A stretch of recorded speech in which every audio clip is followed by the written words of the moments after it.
मित्रों नमस्कार, आप सभी का स्वागत है। मित्रों, आज हम एक कुंडली को ले रहे हैं। अक्सर करके ये प्रश्न होता है और लोगों का एक भय होता है कि अगर ग्रह 6, 8, 12 भावों में चले जाएं तो ऐसे व्यक्तियों का जीवन काफ़ी दुखमय होता है। जबकि मेरा मानना है कि ऐसा पूर्णतया सत्य नहीं है। मैंने बहुत सारी कुंडलियां देखी हैं जिनमें ग्रह 6, 8, 12 भावों में गए हैं और व्यक्ति बहुत ऊंचाई पर हैं, बहुत अधिक उन्नति पा रहे हैं। ऐसे ही आज एक और कुंडली पर हम चर्चा करेंगे और षष्ठ भाव, अष्टम भाव और द्वादश भाव का जो युक्ति है वो बहुत अच्छी भी करने वाली होती है, सिर्फ बुरा ही नहीं करता है। इस चीज़ को हम समझेंगे और एक कुंडली लेते हैं। ये नागपुर महाराष्ट्र से ये कुंडली है। 20 जून 1981 रात 10:31 का जन्म समय है, ये जन्म कुंडली है। इस कुंडली को हम देख रहे हैं, ये कुंभ लग्न की कुंडली है और अष्टम भाव में शनि गुरु सब विद्यमान हैं और जो ग्रहों की चाल है 12वें भाव में चंद्रमा केतु हैं और इनके चतुर्थ भाव में मंगल, पंचम भाव में सूर्य बुध शुक्र और षष्ठ भाव में राहु विराजमान है।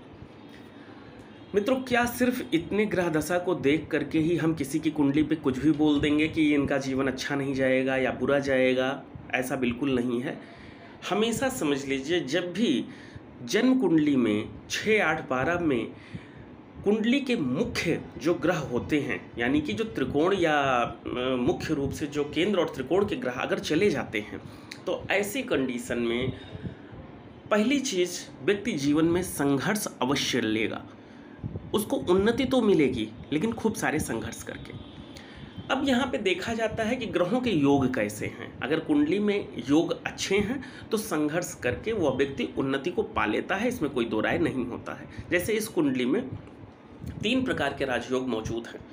अब ये 3 प्रकार के राजयोग मौजूद हैं तो निश्चित तौर पर व्यक्ति का जीवन तो सारी सुख सुविधाएं तो उसको मिल ही जाएंगी, लेकिन ये सुख सुविधाओं को बनाने के लिए उसको संघर्ष का सामना करना ही पड़ेगा।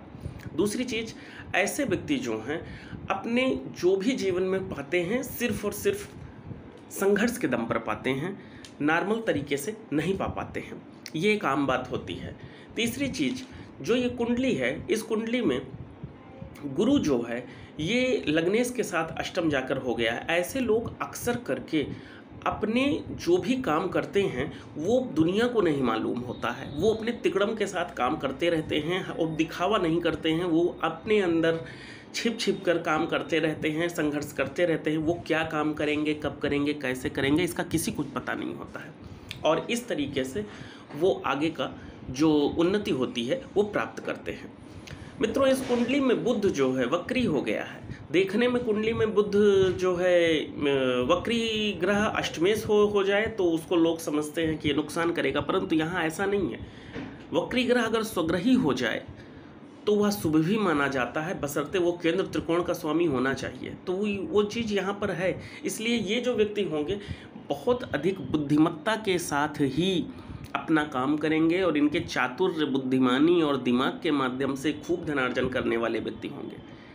मंगल भी अपने चतुर्थ में बैठ करके कंस्ट्रक्शन और प्रॉपर्टी और शेयर, इन सब चीज़ों को ध्यान में रखता है कि ऐसे लोग जो है प्रॉपर्टी रिलेटेड काम, कंस्ट्रक्शन रिलेटेड काम, ये सब काम करके बहुत अच्छी सफलता पाते हैं। संपत्तियों से जुड़े जितने काम होते हैं उनमें से किसी भी काम को कर सकते हैं, सफलता पाते हैं। हाँ, चूँकि इनकी कुंडली में जो भी ग्रह युतियाँ बनी हैं संघर्ष दे करके बन रही हैं, इसलिए जीवन में संघर्ष अवश्य ही रहेगा, लेकिन ये व्यक्ति संघर्ष करते करते बहुत अच्छी उन्नति पा सकता है। बृहस्पति इनका काफ़ी कमज़ोर जा रहा है, जो कि मैंने खडबल में देखा है। जब भी 6, 8, 12 में कोई भी अच्छे ग्रह जाएं, अगर अच्छे योग बनाएं तो हमेशा उनको मजबूत कर देना चाहिए। ऐसा कर देने पर वो संघर्ष तो होगा लेकिन फिर भी वो अच्छा फल देंगे। लेकिन अगर वो ग्रह 6, 8, 12 में जाकर खडबल में कमज़ोर पड़ जाते हैं, वो पावर में कमज़ोर हो जाते हैं, तब फिर व्यक्ति को काफ़ी नुकसान झेलने पड़ते हैं और काफ़ी संघर्ष झेलने पड़ते हैं। इनके लिए एक उपाय है, बृहस्पति को मजबूत करें और बृहस्पति को मजबूत करने के लिए इनको बृहस्पति यंत्र को अच्छे से सिद्ध करवाकर, जागृत करवाकर, प्राण प्रतिष्ठित करवाकर पहले यंत्र को अच्छे से बनवाएं। बनवाने के बाद उसको शुभ मुहूर्त में जागृत करवाएं, सिद्ध करवाएं, प्राण प्रतिष्ठित करवाएं, उसको धारण करें। मैं यहाँ पे पोखराज पहनने की बात नहीं कर रहा हूँ, बृहस्पति यंत्र पहनने की बात कर रहा हूँ। यंत्र और रत्न में थोड़ा सा भेद होता है। रत्न सिर्फ आपको ग्रह की एनर्जी आपके शरीर में बढ़ाते हैं, बूस्ट करते हैं, लेकिन जो ये यंत्र होते हैं ये एक स्टेबलाइजर की तरीके से होते हैं। अगर एनर्जी ज़्यादा हो रही है तो उसको बैलेंस करते हैं, ख़राब हो रही है तो उसको बैलेंस करते हैं। इसलिए यहाँ पर यंत्र पहनना है, यहाँ रत्न नहीं पहनना है। दूसरी चीज़, इनको चूँकि इनका जो शुक्र है वो लग्न कुंडली में तो पंचम भाव में दिख रहा है, लेकिन कुंडली में और अंदर जाने पर चलित कुंडली में वो षष्ठ भाव में आ जा रहा है, यानी कि भाग्य का स्वामी संघर्ष वाले भाव में जा रहा है। ऐसे व्यक्ति बहुत संघर्ष करके ही उन्नति लेते हैं। इसके लिए इनको एक उपाय बताते हैं।